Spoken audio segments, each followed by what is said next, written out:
Hello, my fellow Americans. Welcome to History Hero of the Month, where we take a hero throughout American history or either of the world wars and talk about them.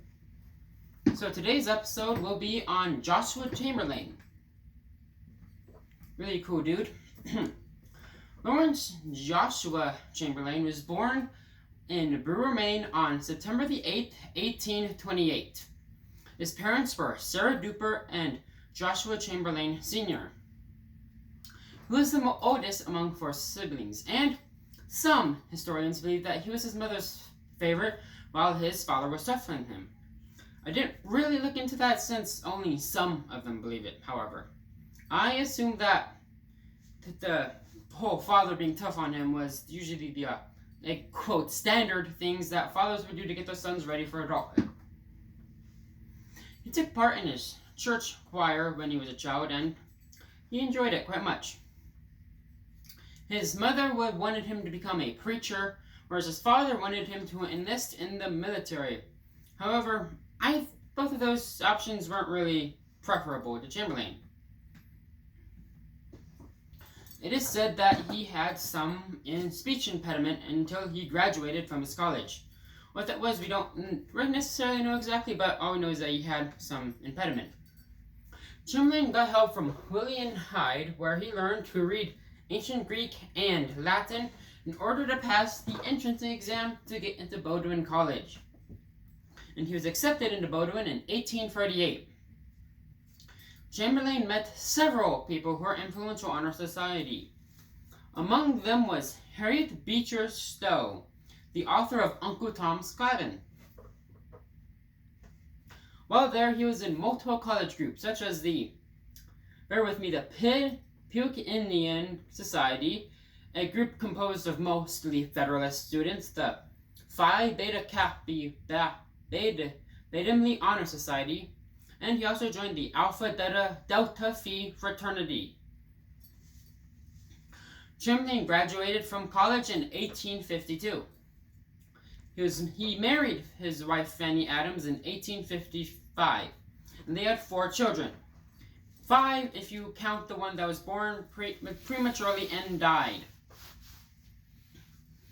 Chamberlain would study after that at Bangor Theological Seminary in Bangor, Maine, after which he started a career in becoming a rhetorician.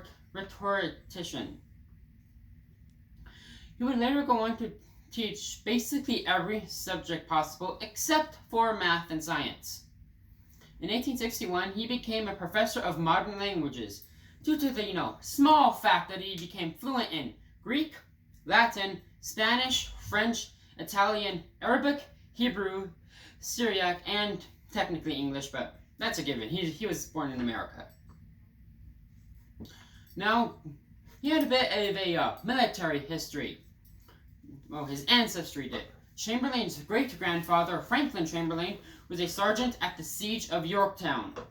His grandfather, also named Joshua Chamberlain, was court-martialed in the War of 1812 due to his part in the Battle of Handham, which led to Bangor and Bruin being bombarded and things being burned. His foster father also partook in the Arctic War of 1839. Now the part you've all been waiting for, Joshua Chamberlain in the Civil War. At the start of the Civil War, Chamberlain believed that any man who is able to serve should serve, or at the very least, assist the Union against the Confederate rebels. Chamberlain didn't really want to control the opinions of the students, but he did tell them to follow their hearts in regard to the war. Many of the students and faculty weren't as enthusiastic about the war as he was, and many didn't want to fight and get themselves armed. They granted him leaves of absences to study languages for 2 years in Europe, because most had assumed that the war would be done in 2 years, and after that, there would be no war for Chamberlain to be enthusiastic about. However, he didn't do that, and instead he enlisted in the Union Army, unbeknownst to his family and those at Bowdoin. He was offered the rank of colonel, however declined it, And it's said that he wanted to quote, start a little lower and learn the business first, unquote. He was appointed to be a lieutenant colonel over the 20th Maine Regiment on August the 8th, 1862. The 20th Maine was assigned to the 3rd Brigade, 15th Division, 5th Corps Army, and the Army of the Potomac. A lot of division going on then. Well, literally with the Civil War. Chamberlain wasn't the only member of his family to fight in the Civil War.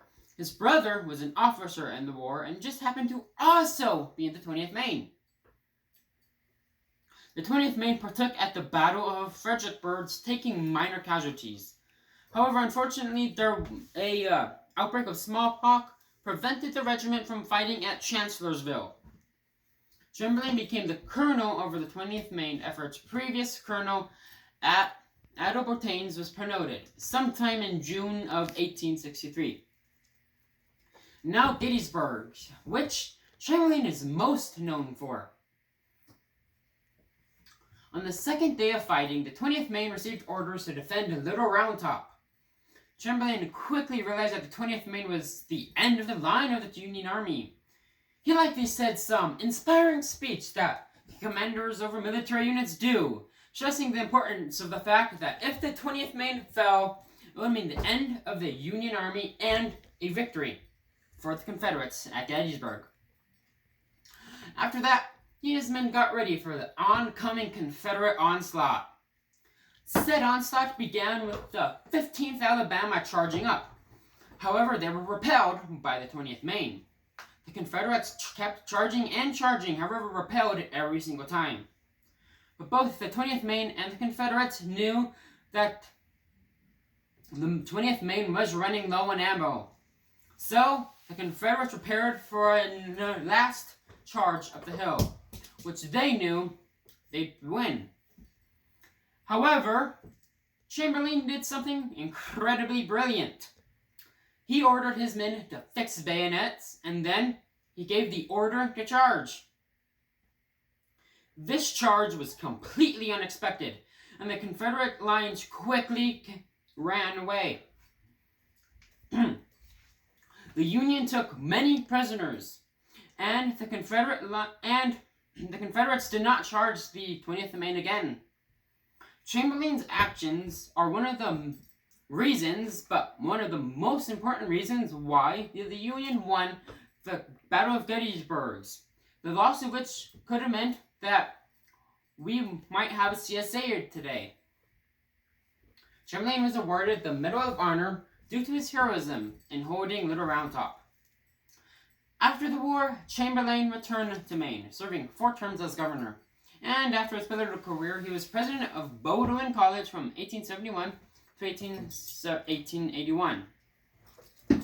Now, the thing about Chamberlain is that he's quite important, but I don't feel as a lot of people know about him. Like, when people think of Civil War, they think of U.S. Grant, Robert Lee, Abraham Lincoln, but they never really choose Chamberlain. And he's definitely one of the most important people ever. And if you want to start learning about Chamberlain, and especially about him at Gettysburg, you should watch the movie Gettysburg. It's incredible. It's a really great movie, and it portrayed really everything well. Peace.